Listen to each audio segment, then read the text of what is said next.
Hi, everybody, and welcome again to Chakras and Cuss Words. And today's episode is very exciting. It is about sex, honey. Everything we all need in life. And I have my special guest, Heidi. Heidi, please introduce yourself and let us know a little bit about you. Yes. Thank you, Catherine. Right? We all need sex. My name is Heidi Reve. I'm a sexuality empowerment embodiment coach. And God, I was led to this work because I myself needed to learn the things that I teach now. Right? Isn't that how it goes? Right. Yeah. I mean, you must first have to start off as a student, right? Absolutely. Right.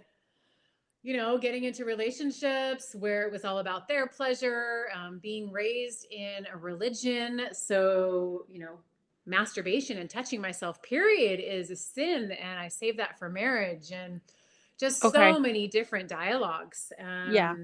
and beliefs that we learn. So, yeah. And I work with predominantly women, but I also work with men just around tapping into our sexuality and our desires and what it is we truly want. And also really big on healing the feminine. Mm. So often I work with women who are badasses at their careers and mothers and wives and or single and divorced, but their careers are just soaring and they can't Okay. understand why they don't have sex anymore or why they can't find a partner. And so often is because we are so strong in our masculine energy that we forget what it means to soften and to open and to receive. Those qualities aren't celebrated in our culture. So I really love working on that as well. Wow. Yeah, I could see because remember I was reading something about how some women, like the alpha female or the very that maybe are very Miss Independent or Miss Strong and independent. Strong and Independent. Yes, strong and independent might kind of be almost in some ways a little intimidating or a little bit where that soft approach isn't necessarily gathered right away and the viewer, like the male, might kind of be a little I don't know how to put Well, it, you but just said it, intimidated. yeah, intimidated and kind of Yeah. like, wow, this chick is intense. Like, what do I do with And all there's this? nothing wrong with that. Like, we don't want to Yeah, lose that. no, yeah, There's nothing wrong with us being strong and taking, have incredible careers or whatnot. But it's learning how to harness both. It's learning how hmm, to be softer and open. I've been told much of my life how intimidating I was at first. And I used to okay, pride myself on that, like, hell yeah, I'm intimidating. right, yeah. And now there's a place for that. How can I come from my heart and love? Because women at our core want to connect and want to love. The feminine is love. Mhm. And so, how can we really learn to come from that as well, even in the workplace, that it's not a weaker sex or weaker energy? Right. Yeah. So when you when you decided to start to learn about this, what problems were you seeing? Like, was it because you were in a lot of relationships that weren't working out sexually, or was the relationship just not working out altogether?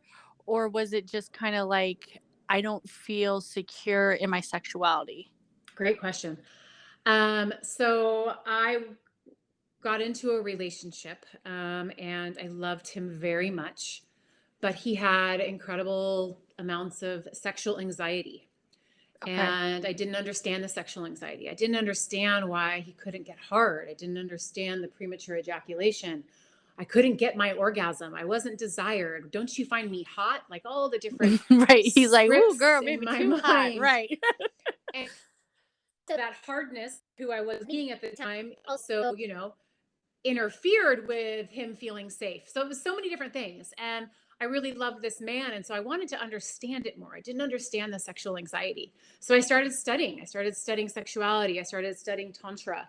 And understanding more and more, I was led to Layla Martin. And I did her year course, which completely changed my life. And it just Okay. held a mirror to me. Lots of embodiment work and trauma work and sub identities that we carry around in our bodies that we don't even know that are ours, or the resistance. And just really was able to see how much I contributed to the sexual experience that I was having with my partner at the time. Okay. And it just really, I guess, shined a light on all my past relationships as well. I mean, I was married before, and that was more of, sexually free, and we explored the swinger community. And again, I wasn't connected to my body and my desires. It was more about the show and being desired. So all Okay. of these different experiences led me to where I am today. Okay. So so before you were married and you were in the swinger, because the topic that we're talking about is conscious sex or conscious monogamy. And what Mm-hmm. is that exactly? Yeah. So I'll start with conscious sex. So conscious sex is, so often we have sex with a goal of orgasm, with a Mhm. goal of what we call orgasm, which is the climax. And it's really not about connecting in the moment to all sensations and all pleasure. It's about the goal. Okay. And we almost use each other's bodies for masturbation in a way. Or we come to sex drunk. Is sometimes the only time we can have sex. I mean, that's a lot of men that I coach, or men that want to stop drinking and they have to figure out the sexual piece. Oh, because they're And so, too yeah, they too need the wrapped into it. alcohol in order Okay. to get hard and last longer. Oh, so that's where they get that one term, like, was it like There you whiskey go, just whiskey dick. whiskey dick. Okay. Yeah, if there's like any kids in the room, girl, get your kids out the room, okay? Because we talking about sex. It's called chakras and cuss words for a reason. So you might have to move some children out the room, honey. But yeah, so that's where the guys get that term whiskey dick, is because usually they're drinking too much alcohol, and then they can't get or they either get um an erection and they don't have the ejaculation, right? That's usually Yes, what it is. that Okay. too. Yeah, yeah. Yeah. So it's really about being in your body, connected to what it is you like, knowing what you like, and then also going into sex as an experience instead of the goal. So often men want to see a woman come, men want to see a woman ejaculate. Like that does something for their pride. That's also what we see in porn and media. It's like all about that goal. And so Hmm. really taking off the goal and being in the experience of connection and Okay. awareness and being in all sensations of the moment. And that's conscious sex, having Conscious conscious sex. sex. Yeah. Okay. Yeah. And then conscious monogamy. So often I'll hear, because there's many styles of relationships. I'm not going to tell you which one is the best. From having an open relationship or polyamorous, or being in the swinger community, or people say they're monogamous, but are they really monogamous? Because Mm. we'll often leave the relationship with exits like working too much, drinking too much, Mm. eating disorders, the children, um, will read as an exit. Like we don't really face the relationship. We don't really lean So, into the relationship. so when you mean monogamy, conscious monogamy, we're not actually cheating. Like, so there might be a relationship where one's not necessarily quote unquote cheating, like sleeping with somebody else, but they're not consciously there. Yes, Is that you what got you it. mean? Yep. Okay. Yeah. All right. I get it, girl. I get it. So consciously they're not there. So the monogamies, even though they're not cheating, they're not present. You got it. Okay. I get Yeah. it. Yeah. Yeah. Wow. That's deep. Right? Yeah, that's some deep shit. Yeah, you think about how often, like myself included, like if I've been in a relationship where I'm pissed off, it's like, then I'll just go lose myself in work or my exercise Uh-huh. or whatever it may be. Right. And I can see how that would be a real easy one to fall into for a lot of people because it's almost like I'm not cheating. I'm not cheating on you. Like, Yeah. so what's the big deal? I'm not going You know, anywhere. I'm not going anywhere, but you're not necessarily present in the relationship. Now, how do you work with people with those types of relationships or with that type of mind frame that their relationship is in right now? Yeah. So the reason why we turn to these exits is because our nervous systems get overloaded and we don't know how to be either in the discomfort of leaning in, or we don't know Mm, how to communicate our feelings of what's going on for us. So we mhm, choose the booze or the work or whatever it may be. And so we start to go into the body and we see where there may be resistance to more intimacy, where there may mm, be resistance or blocks to intimacy. There may be trauma or they watch their parents do XYZ, so that's all they know. yeah.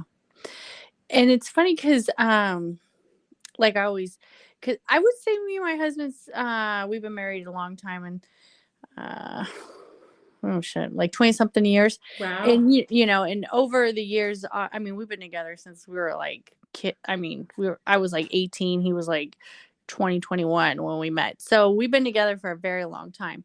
Um and I always make jokes like, I mean, I would say we have a pretty active sex life. He says it's not active enough. But I'm like, honey, I don't know how much more active I could get. Like, mama's tired, okay? Like, I need to go to bed. Like, I mean, if it was up to him, we'd probably be having sex nonstop. Like, he's just a horny guy. I don't know how else to put it. He's a horny guy. He likes to have a lot of sex. But so there's times where I'm like, I legit think you're probably the most married, like you are getting probably the most sex out of any other married person. And he tries to lie, say he knows men that are getting more. I think he's fucking lying if you ask me, but Well, whatever. and is it about the quantity or the quality though? For him, I honestly think it's about the quantity. Like, yeah, I mean, it's like sometimes we have arguments about sex. Like, it's just Oh ridiculous. no, But that's a huge argument for couples. Yeah. really, okay. Yeah. So, Mismatched libidos is a big one. yes, Yeah. we have mismatched libidos, and I try to keep up with his libido, but he's got a lot of libido. I don't know, but the guy, I mean, and in all honesty, I'm very thankful because I hear the other side of the story from my friends who have the mixed match libido and their husbands aren't like him. So, the women say, I wish we were doing, having more sex, but he never initiates or he never, so I'm thankful that I have a husband who, is always trying to initiate. but but I would say that would probably be like one of the hardest things is the mismatch libido because I'm like, I'm tired. I'm trying to go to bed right now. So how do you work it where it's more of the quality versus the quantity? Absolutely. Oh, I love this question. So, part of conscious monogamy and conscious sex is creating deep sexual experiences. So, that could mean instead of that hour quickie, you Mhm. create a whole sex date for 3 or 4 hours. Ooh, wow. Ooh, And girl. it's not about just penis in vagina friction. Okay. It's about maybe the dance before, or you're going to put some music on and just lay together and breathe. And a woman takes a minimum of 20 minutes just to open her body. Wow. So if a woman takes a minimum of 20 minutes just to open her body, when she's really, really open, this is when a woman Mhm. experiences all different types of orgasms. And that, what I call, and what I've learned through my other teachers, John Weiland and David Data, is that fucking open to God. it Mhm. creates a spiritual experience when a woman is opened so much, and then Mhm. there's the sexual act. So instead of having sex as just, conventional, quickie, let's just have sex, it's this whole date and this whole experience that you both put energy and work into so that Mhm. you can reach these higher states of sexuality and pleasure. Oh, wow. So you can Okay. put it on the calendar. You make a date of it. And so often our culture looks down on scheduling sex, but when you Right. schedule it, you can look forward to it and you can plan for it more and you can create this whole experience. So it's more about this quality time that you spend together So instead that of at nighttime before you're going to bed. I'm putting sex on my calendar to do with my husband. That actually is a good idea. Like you always hear that joke, like people say, I gotta now schedule to have sex with my wife, or whatever, everybody's busy. So, but now it actually, if you do plan for it and make a day of it, it's more better than having just sex here and a little sex there and a little sex there, I right? think so. Okay. Okay, that sounds like a good idea. I'm gonna have to tell my husband. I don't have to have sex with you for a whole bunch of days because on this day we gonna have the real sex, right? And there's nothing wrong with, a Right. quickie in the laundry room or on the kitchen counter either. I mean, there's nothing Yeah. wrong with that. Right. But most women are Unfortunately, we still got dissatisfied with their sex life because of this reason. I don't know what's worse, in all honesty, is having teenagers versus having small kids. I feel like with the small kids, you could kind of like shoo them away. Teenagers, they just pop up in your house all of a sudden. You don't even know where the fuck they're at. And the next thing you know, they're coming home and it's like, my husband always says, can I get a quickie on the couch? But it's like, I'm so worried a teenager's gonna pop in, with Yeah. like Can all you go their in the bathroom and shut friends. the door? Ugh, I'm like, "Oh my goodness." Like, I don't know what's worse. Or I don't. teenagers, there's a sock on the door. You're not allowed to come in the house. Yeah, I'm gonna have to tell them. I'm gonna get a do not disturb sign outside. I don't know. I don't know. Yeah. So you were saying the mixed libido is a big problem, and then what is another problem that most couples or personal people run into, and they usually go like for your guidance too? Yeah. So yeah, the mixed libido is one for couples. I also find that, like I was saying, women are, so busy with the children and the careers Mm. that they don't even want to have sex. They don't desire their husband anymore. They Is don't that even look just at him. is that just because they're overwhelmed, or is that just because they're mad, or So it's a what couple is reasons. Yeah. okay. The first one is, they're so disconnected from their bodies and their Okay. pleasure that they think that they're perfectly fine not having sex. They don't even realize that they even desire it Mm, because they've shut okay. off and they're in that masculine energy all the time. So they don't have time for that. Mm, And then the second one is the man, comes up to her and grabs her ass or grabs her boob or pushes her into a corner and she feels like it's just another one of her children. That's not going to turn her on. That's not going to right. get her in the mood. Right. And so it's teaching her to learn her body and her pleasure and her desires so that she, one, can communicate this, and two, be ready for the sexual experience that every marriage needs. Mm, yeah. So that's a big one. I also, with single women, it's constantly going for partners that are really not aligned with them because as a woman, we think, oh, he's paying attention to me. He likes me, so I Mm, should like him. yeah. And we don't even think about our own pleasure and our own desires and if this man really is aligned with us. And I talk about heteronormative, but that's because that's my experience. But masculine, feminine energies, we all have it. So it's the number one thing is bringing a woman back to her body.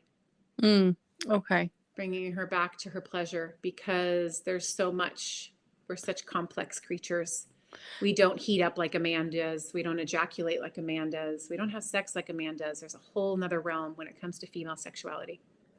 Is that usually the I don't want to say problem, meaning like most of the women are the ones who are having the issues with sex in the relationship versus the man, or is there a lot of men who are having issues as well? Yeah, I'll have men that are like, I don't understand why my wife doesn't want to have sex with me anymore. Okay. So they're more Or, trying to figure out what's going on with the woman.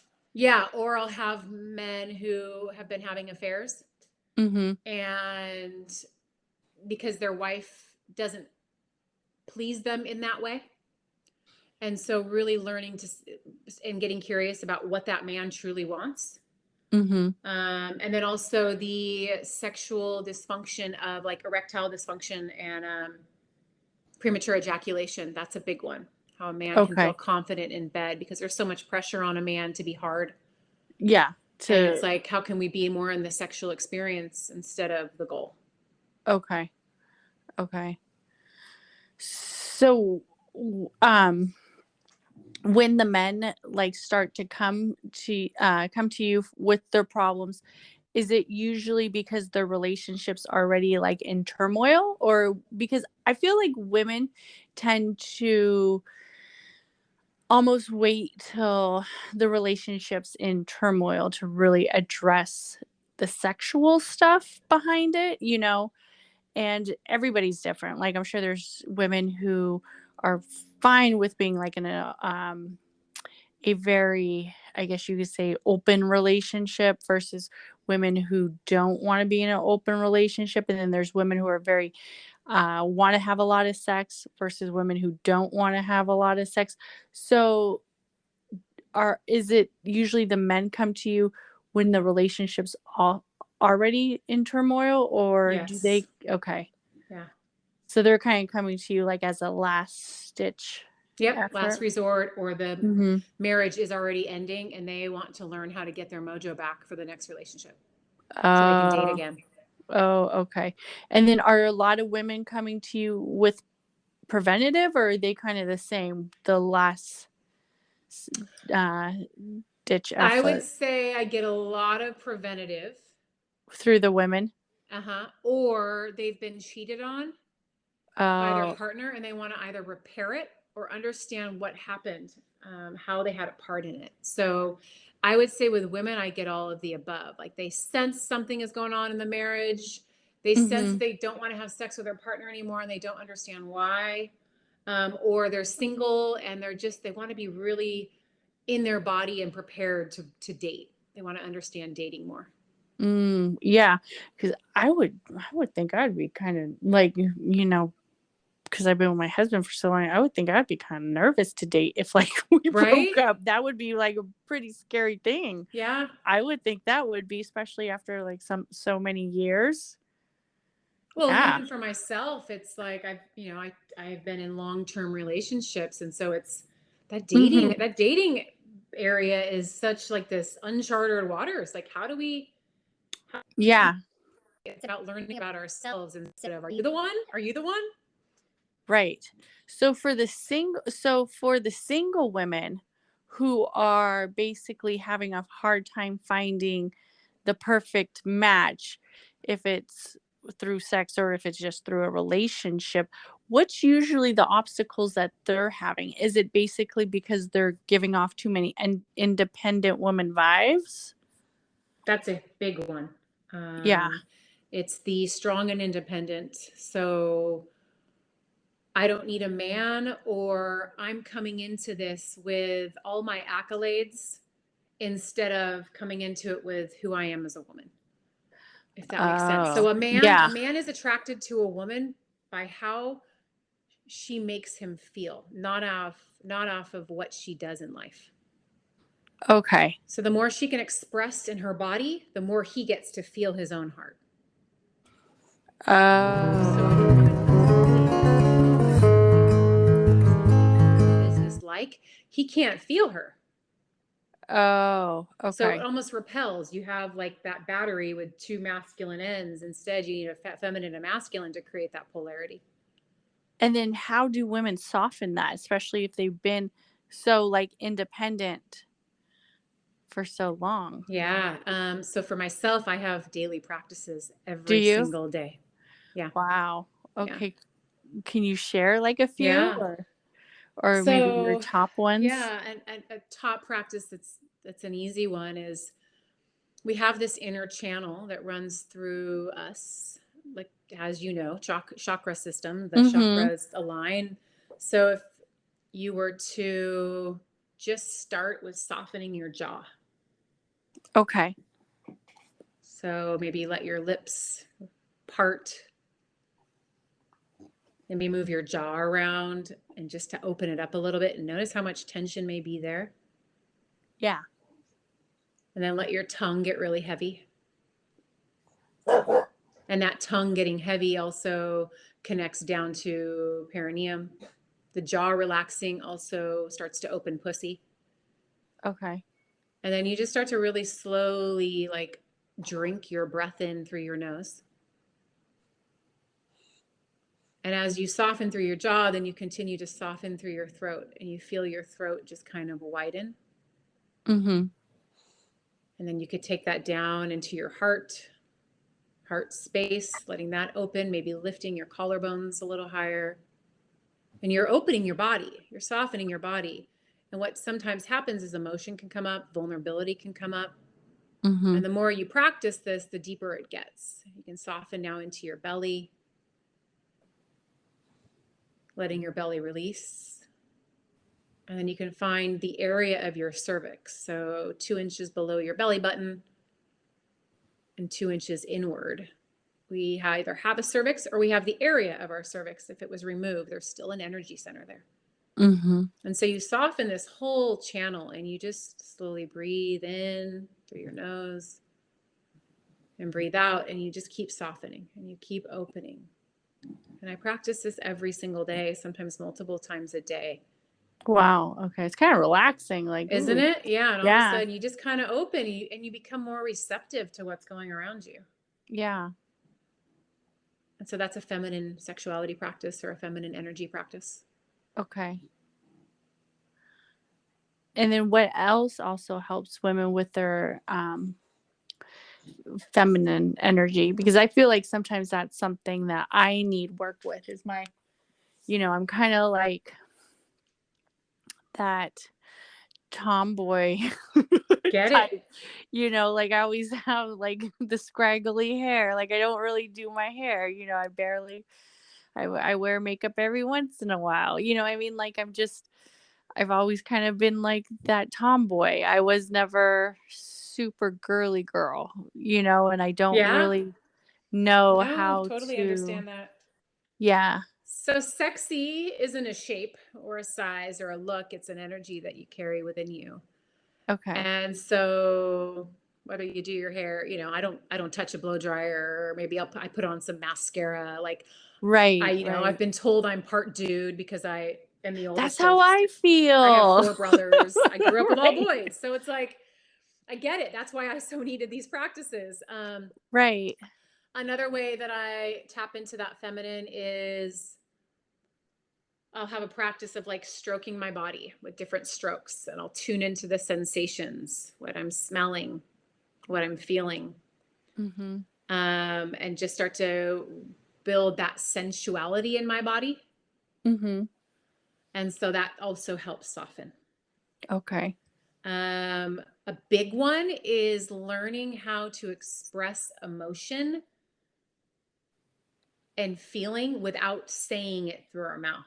So I'm not going to tell you what I'm feeling. I'm going to try to show you in my body what emotion I'm feeling right now. And this really helps open a man. It helps a man become more present with you. It helps a man attune more to you when we learn to Mhm. show it and express it. And this is quite a practice. Like, can you show anger and rage through your body? Can you show sadness through your body? Can you show desire and yearning and longing in your body? Mhm. And so it's really learning how to be expressive, because that is the feminine. where you're not too much to express emotion. Okay. So women who are trying to soften their vibe should definitely practice more feminine energy exercises. Yeah, it doesn't mean you need to put on a dress or some Okay. heels. Yeah, it has nothing to do with that. It has okay. And Yeah. then also just try to like not feel so I guess making the men maybe feel really intimidated by their accomplishments. Yeah, like I help them. Like there's nothing wrong. Like I don't want them to not all of a sudden share their accomplishments. That's not what it's Right. about. Right. But can you go to a date and sit down at the table and practice receiving Oh, okay. instead of doing all the talking and sharing? Okay. Can you practice receiving your cup of coffee that you're drinking with him or your drink or your food and really like receive it and feel it and express it? Okay. So what tips would you get, cuz like, you always hear like married couples probably when they're honestly like having maybe the mixed libido, bringing the spice back or getting the spice back or whatever they say, like in the marriage, we're bringing the spice back, we're getting it spicy again. Like, what tips can married couples do when they feel a real disconnect sexually? Yeah. Scheduling time together is a big one. Okay. So getting either a hotel room, a date night, like making that a regular practice. You Okay. need time away from kids and responsibilities to reconnect and remember why you're together in the first place. Yeah, Another one definitely. is we all have a way that we like to be shown love. And so I always have my couples do the 5 love language test. Mm, And it's like, remember, so usually we show love to our partner by the way that we like to be loved. So my love language is quality time. And if I'm not getting that quality time, I don't feel loved. So I would focus more on, excuse me, I would focus more on showing my partner how he likes to be loved. So if it's mm, appreciation and words of affirmation, I'm going to do more of that okay. so that he really feels the appreciation or the way that he likes to be loved. I'm going to give him extra praise, extra appreciation. And if she needs the quality time or the physical touch, then I would have him do more of that. I see. Okay. So definitely the sharing of what love language works for him might not necessarily be the love language that works for her. And I'll be honest, me and my husband have not done that love language test. And now I feel like I need to print it out because I've heard this for multiple people and I'm not even really sure what love language I am. And I'm not sure what love language he is. But a lot of people have said, like, oh, the 5 love languages. And I'll be honest, we've never fucking done that test. It's just Somehow we're really still, simple. It's such yeah. a simple go to, and you can just do it Okay. online. Like, it's such a simple go to.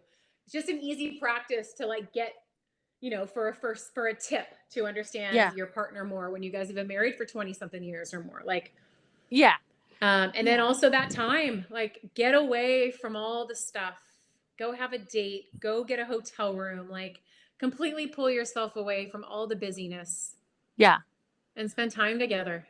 Definitely. Yeah. Uninterrupted.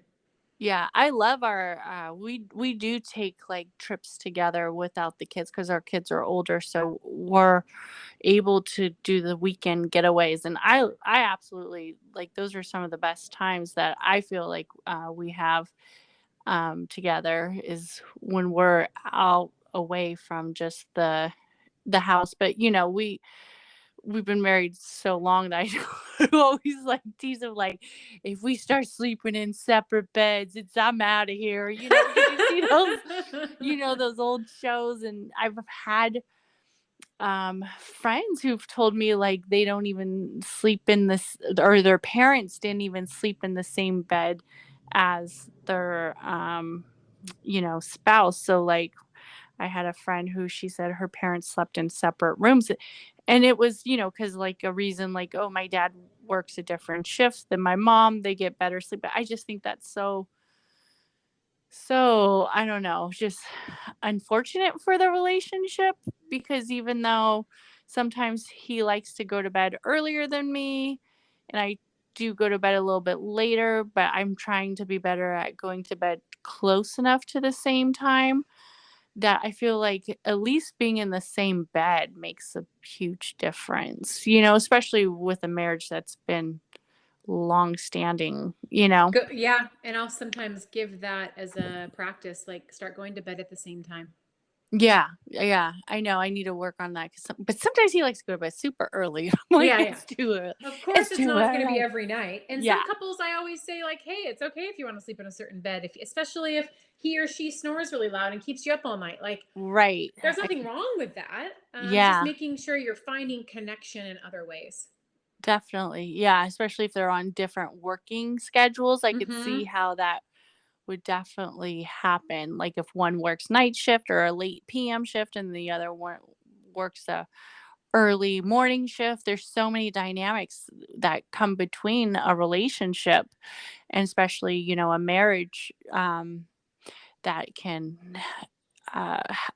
have effects, especially with the sex life, which is just, I guess, just trying to get a balance of a good sex life in Yeah, and that's marriage. why it's like, even if someone has small kids, like they're so afraid to take that time away, or they think they can't take that time away, and it's like, well, how important is your relationship to you? Like, Right. the partnership should come before the children, because Yeah. without the partnership, the children aren't going to, get all that they need.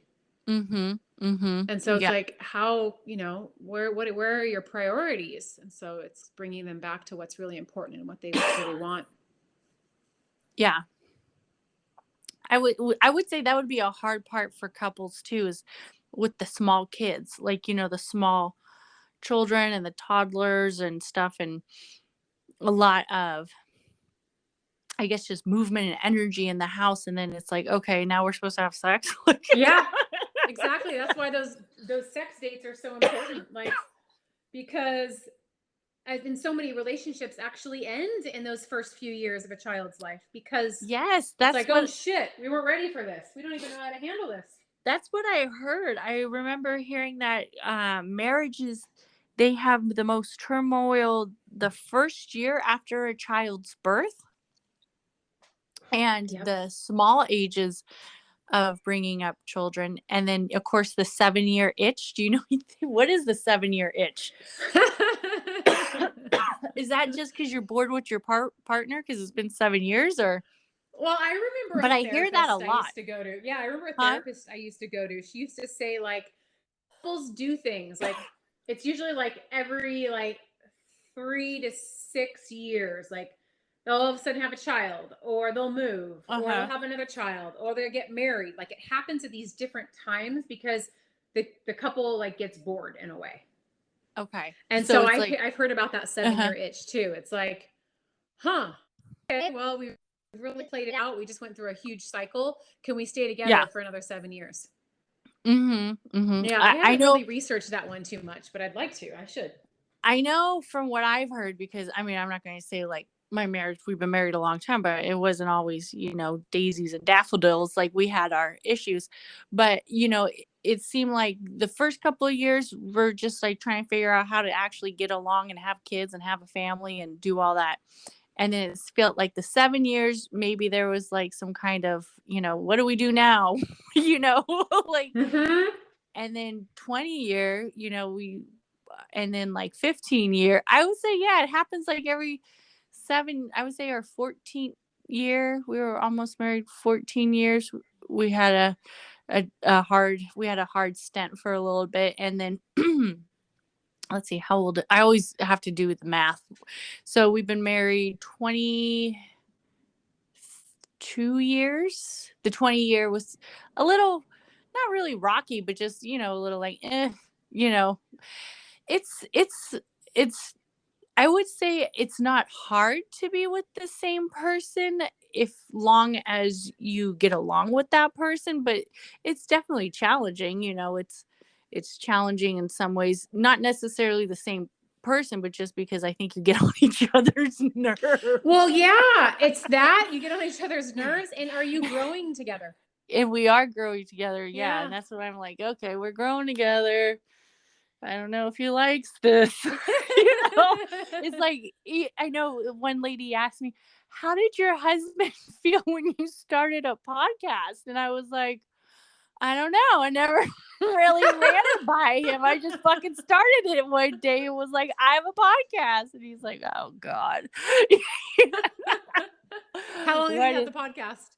I've had the podcast for a year. Yeah. Okay.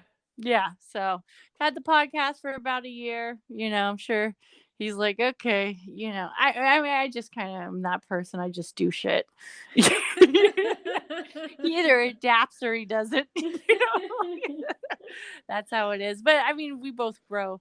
He's growing. He grew a lot too. Went back to school, so we definitely have to do things to keep ourselves and not just the relationship growing. Is what I think. We need autonomy. We need Yes. sovereignty. Absolutely. Yeah. Yes, yes.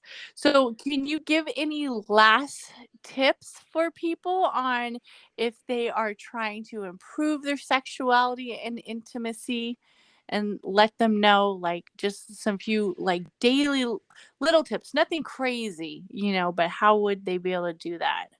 Yeah. I mean, just getting back to what you enjoy. Okay.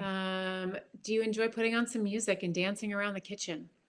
Right. Do you Okay. enjoy eating a certain kind of meal? Like, do you enjoy fresh flowers on your kitchen table?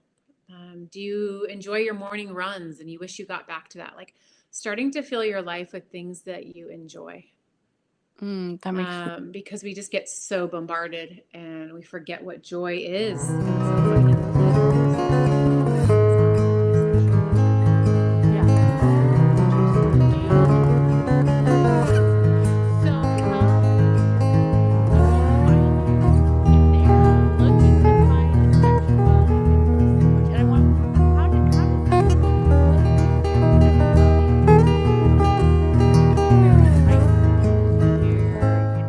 spiritual coaches, fitness coaches, healthy eating coaches. But that's why when I heard you I heard you on Clubhouse talking and you're like, I'm a sexuality and intimacy. I was like, that girl is fire. I was like, I need her on my podcast. Where does she go? So how do people act when they hear that? Are they just thinking you must be like this huge being walking around with all the sexuality everywhere, just I think that's all a oozing belief. sex? Yep. They're like, whoa. And that's the thing. I don't, I don't ooze it. That's why I don't want to, I'm not looking to just be some big, anyways. Right. Yes, so I grew up in a Mormon family. My mother's side of the You family is did? Mormon. So yes, so I've lost a lot of my Mormon followers that were my family members. I could see they're like, So that was, okay. that's one thing. Like, there's something wrong with me that I'm, or I'm sinning, or, it's not in alignment. They don't believe in what I'm doing. So I get that. Okay. And then I get a lot of people who are really curious. Mm-hmm. And so they start following me. And when I do get clients, they are like, it took me so long to reach out to you. I was so scared to do this work. And there's a lot of that. There's a lot of fear around sexuality and sex and these conversations. I mean, it's like the parents' biggest fear conversation, right? It's like, don't do drugs, wear your seatbelt. Oh, we got to talk about sex. Yeah. Oh, and it's like, how can it be a more empowering conversation? Right. And like with my kids, I feel like I talked about it pretty early with my kids. Like, I just felt like my kids weren't going to wait till marriage, and I just felt like my job as a parent was to make sure they knew like how to protect themselves, and I mean, and any questions, I don't want to hear about their sexual love life though. like, that's too weird for me. Like, but just to make sure like you guys are safe, watch out for sexually transmitted diseases, don't open up, into toxic relationships, don't get too invested at such a young age. But, what do you do? Everybody falls in love, everybody, has sex. It happens, hopefully they make their own choices that are leading them into a path where their life can be, um, you know, something they enjoy, is basically what I want for my children. But I know that was like the hardest thing to talk about. Oh God, I gotta talk about sex now with these And do kids. you have daughters, sons? I have both. I have one of each. Okay. So my Because I son, find teaching girls is such a big one. Like, it's about your pleasure too. yeah, and with my daughter, it was more about like, please don't get pregnant. That's how I was. I was like, oh gosh, please don't get pregnant. Um, and more about, I haven't really talked to her. I mean, she's still like, for me it's kind of awkward to talk about, but she's still like young ish, 24, 23. No, she's 23. So that hasn't been something I talked too much about with her. But just, I want her to be able to, my biggest fear was like she might get pregnant, might feel like she can't come to me. You know what I mean? Like that was my biggest fear, I guess, when I found out, she was probably having sex as a parent. Yeah, that's a big one. So, Yeah. yeah, so it's hard for, I think, parents just to even talk about sex, but it's better to talk about it to act like it doesn't exist. Exactly. And I just led an event and a woman came up to me and asked, "How do I'd like to hire you for my 19-year-old daughter." Mhm. And she's like, "How do I even have this conversation with her to like introduce you to her?" Mhm. And I'm like, "That's a fabulous way to introduce her to her sexuality is to hire somebody else to do it." Right, because as a mom, it's, like, awkward. Yeah. Yeah, yeah. Yeah, yeah, definitely. That makes a lot of sense. So how can people find you if they wanna hire you for their marriage or their independence or maybe for their daughter, right? Yes, so just on Instagram, through my ID and then Revay is Instagram, but I also have a website. Same as my first and last name. I'm also on Facebook, and you could book a free call with me, and we can just even see if one, this work is for both of us to do together because we want to make sure it works for both of us, Uh-huh. since it is an intimate relationship. And then I just like to hear your story, what's going on for you, Right. and if this is the right path.